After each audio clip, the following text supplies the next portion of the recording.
Have you been fearful about something? Well, if you're a human being listening right now, if you don't say yes, I don't think you're telling the truth because we all experience fear as human beings. So I wanted to talk about that today and moving through fear when it can be quite intense, and also what I understand about fear from my experience of moving through it. And if you stay until the very end, I have a bonus point for you then as well. Now, speaking of fear, fear can build up, stress can build up, lots of things can build up in our body.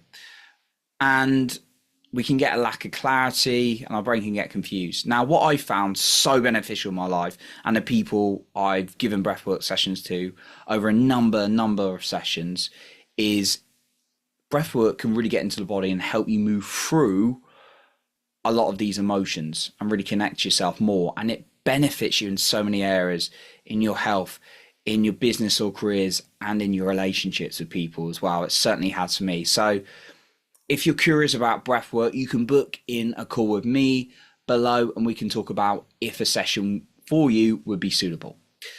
Okay, so talking about fear, I've been considering this because the term fear gets thrown around a lot and I just felt called to make an episode on this today. Now, it can actually be a good thing, fear, sometimes, because it keeps us alive. For example, when I was younger, now I'm thinking of this because it's just been crazy, like red warnings and windy outside, which I did go outside, but it doesn't mean like it was too intense. But like things like when I was abroad, I remember it used to, like in some hot countries when I was younger, it used to thunderstorm intensely. It was really dangerous to go outside. And I was fearful of it, so I wouldn't go outside. That is quite helpful because if I go outside and then a tree falls over on me, or like some kind of like lamppost falls on me, or even I get hit by lightning, I'm not going to be on this planet anymore. I'm probably going to die. Let's be honest, right? So that's quite a good fear. It keeps me alive. Fear, though, can hold us back because it's looking for things constantly. We've got a part of the brain called the limbic brain. We've got the amygdala, which is the fear mechanism, and that's looking for threats, right? The problem is when it's not got any real threats, it starts to look for other things, right? And that's why it's so important to train your mind and actually give it good quality problems, not like negative ones that are going to make you feel worse. Has really helped me. So it's held me back in many areas. Like I've been so filled with fear at times that I wake up like in intense shaking. I was like really anxious about the day. Oh my God, what's this person going to say at this meeting? What if I don't get like that report right? And that's not a life or death situation, but the brain can treat it as that, right? Or someone like challenges us in a call.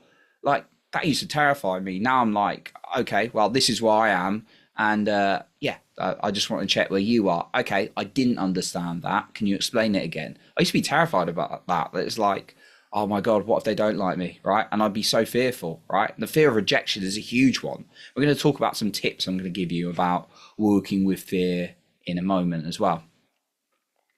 But it's also held me back like so many times, the fear of rejection, like talking to someone in a career and actually missing out on opportunity, like or talking to a girl I like because I was scared of rejection. Like it's held me back many times, and when I've been able to move through it, I've never felt more alive. Sometimes it's just like, wow, I smashed through that fear and I felt amazing.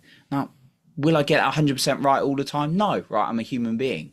But more times often than not, I now use fear to keep me alive in a good way. Like I won't do anything stupid, like jump into a cage with great white sharks. If I see a cage with great white sharks, fear's going to be like, oh my God, you shouldn't do that, which is totally right, by the way, because I shouldn't do that. But there's also going to be that part of the brain which goes, oh my God, you shouldn't like talk to that person. What if they reject you? And that's actually not as helpful because that's not life or death. The worst they're going to say is no. And if they get really angry, it's usually more to do with them than me, right? So how is it helping you? How are you using fear? Is it just holding you back or is it actually helping you? So we're going to dive into this now. So the first thing I want to really talk about is allow yourself time to release it. Now, one of the greatest tools that I said, and I'll mention again, is breathwork. That really allows me to go into the body when I've got a lot of fears stored up. That helps me. So yeah, that's something I offer. And there's also, of course, like YouTube videos and short videos on that. But if you want to do a longer session, that's something I can support you with as well. The second thing is making a plan to work through something. If something's like fearful, making a plan in place and putting in the good habits, let go of the outcomes. Let's use an example to support that. Right. Let's say this is a big one for people, and I was reading this in the book, The Laws of Success, earlier, which is a great book by Napoleon Hill. You may have heard of the book Think and Grow Rich, which is one of the greatest books in personal growth. He's made a lot of millionaires out of it and helped people just generally in life. The Laws of Success is a longer book, and he talks about the fear of poverty, i.e. like losing all your money or getting in serious debt, is like one of the biggest fears, and I still think that exists today. I've certainly had it many times in my life as well. But like for that, for example, if you're a little bit in debt, or maybe you're just scared your savings going to run out, or whatever it is, all you can do is make a plan and then build some good habits and then let go of the outcome. Because when you let fear hold on to you, that's not really doing you any good. Right, the fears may be good in the first place, saying, oh, look, okay, this situation's coming up that maybe we're going to need a bit more money to. Okay, right. That's telling us to make a plan together. So once you made that plan, you got the habits in place, let go, right? That's all you can do.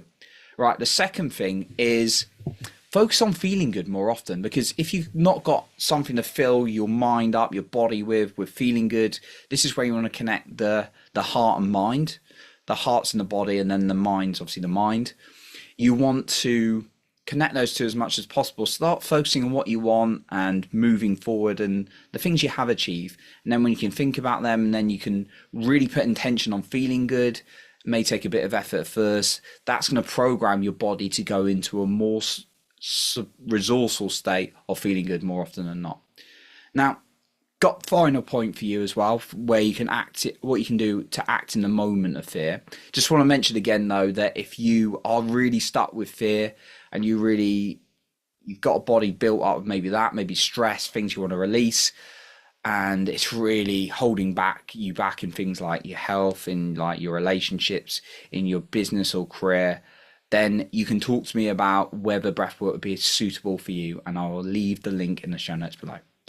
My final point for you today is this, the 5-second rule. What's this? Ooh, the 5-second rule, Johnny. Well, the 5-second rule is something by Mel Robbins that she developed.